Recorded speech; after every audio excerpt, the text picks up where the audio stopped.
Dashamir Shehi e Nkeleta Libeja i takuan qytetarë në Tiranë për të shpjeguar programin e koalicionit djathtas për zhvillim kombëtar si një alternativë ndryshe përballë dy partive të mëdha, Partisë Socialiste dhe Partisë Demokratike. Shehi theksoi se ai do të luftojë në parlament për të mbrojtur biznesin e vogël përballë atyre që ai cilëson oligark.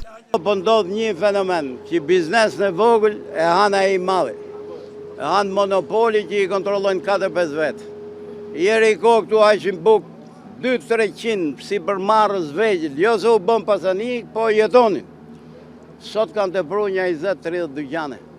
Edhe ky proces, sa t'jetë ky zotria, kjo të vazhdoj. Do më thënë, ato që janë më të pasur, do bëhen më të pasur, ato që janë më të varfër, do bëhen më të varfër. Edhe ne kemi dalë tu me dhënë një sinjal që kemi ndërmend t'i bim këtyre monopolive, që nuk janë vetëm ke elektrikur, janë ke gjithë gjërat. Dashamir Shehi ka cilësuar të pabesueshme premtimet e dy partive të mëdha në këtë fushatë elektorale.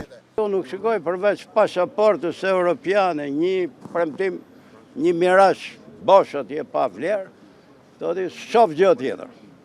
Nga krau tjetër shoh premtime pa hesap madhështor, edhe premtimi është madhështor që unë gjithë jetën që me shtetin merrem, nuk e di se si mund të bëhen këto punë.